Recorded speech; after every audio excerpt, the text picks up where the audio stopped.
Now we are going into the real, let's say, shipping part of this conference with, as we said, with all its connection with the rest of the world and of the life aspects. And I think there is no better start with so many personalities than having my personal friend, you know, such a bright connoisseur, more of shipping than on art, but is also an art lover, and the president of the Italian Shipowners, Emanuele Grimaldi. Good morning, ladies and gentlemen. It is very hard to speak after having been inspired by John Spike and in this beautiful, outstanding setting. But I think it's back to business. So, Francesco, thank you very much for the invitation, and take the opportunity to make a few brief remarks at the start of the second day of this year's Shipping and Law. Once again, you have provided us with a formidable line-up of expert speakers and opinion makers, and a setting that inspires the soul as well as engage the mind. As in previous years, I have the task of setting the scene, and just as before, it is a landscape marked by challenges as well as opportunities. Perhaps the most pressing issue for the European, and in particular for the Italian owner, is the continuing crisis of unsafe migration from the Middle East and Africa to Europe across the Mediterranean. You will all have seen in the TV pictures of the human tidal wave, but it is the shipowner who, along with the search and the rescue agencies, are in the front line of this problem. The fact remains that while shipowners fully accept their legal obligations to come to the assistance of anyone in distress at sea, rescue by merchant ships cannot be a substitute for proper search and rescue operations.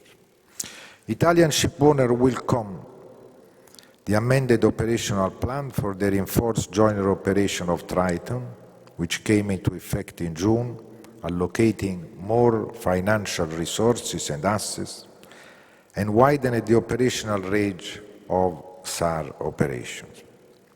There has been some suggestion that shipowners could be paid compensation if they are required to divert and rescue migrants. Let me be very clearly understood. Compensation is not the answer.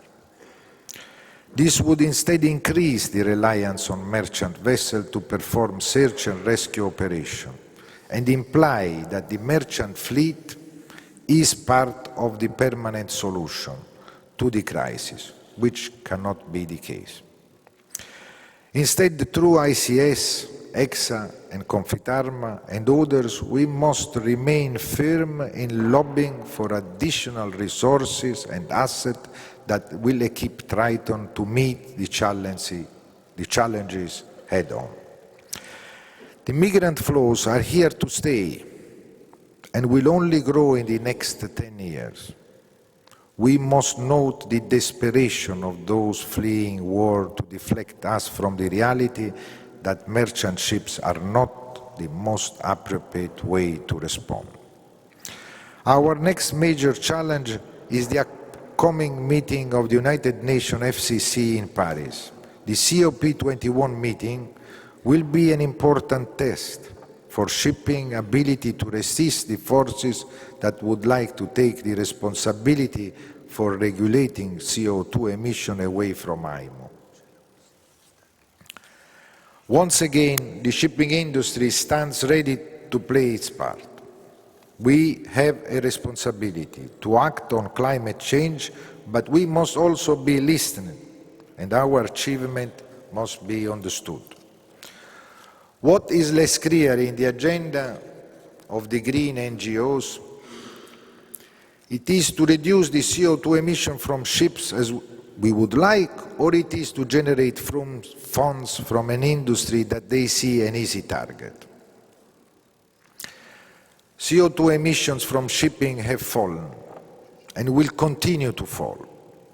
Ships are already highly efficient and will become more and more so as regulation tightens.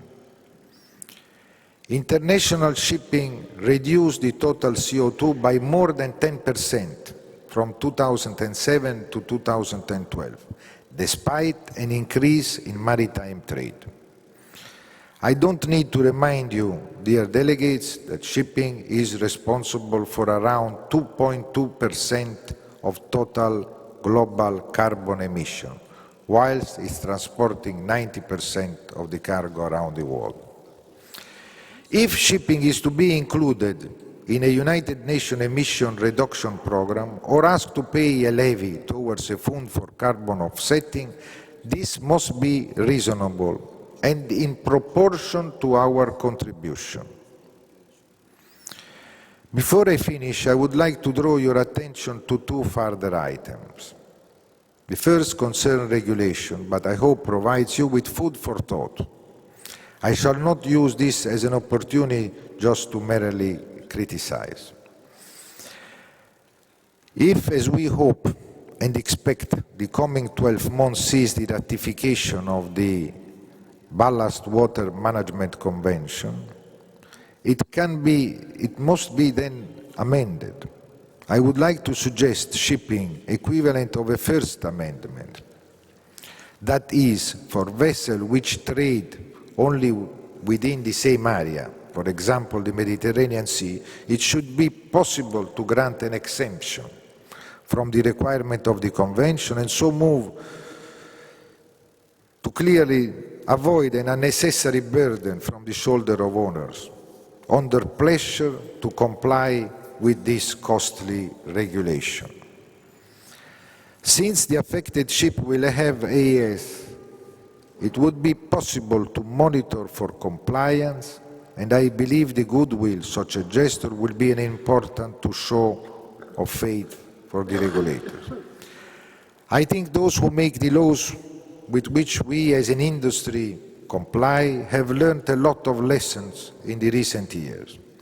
The primary lesson is that effective regulation needs a sound technical basis for compliance, as well as the support of the industry for the principles that it is promoting.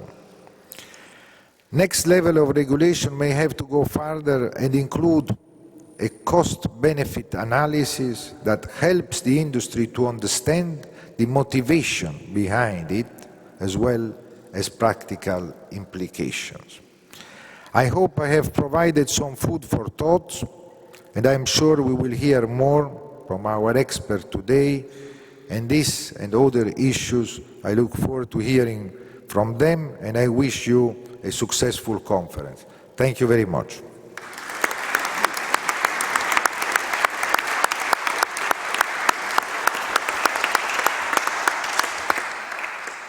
Thank you. Thank you, Mr. Grimaldi, for this very interesting introduction in issues that occupy the time and the minds of those in shipping nowadays.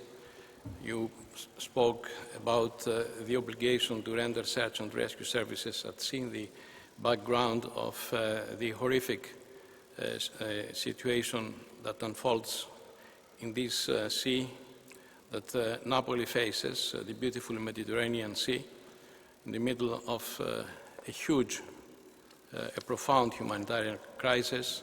You spoke about the contribution of the industry in the world total of greenhouse gas emissions, and you said, and I think you're absolutely right, that the shipping industry has, through the technical and operational measures that IMO has adopted, made significant progress in reducing its contribution from 2.7% in 2007 to 2.2% in 2012-14.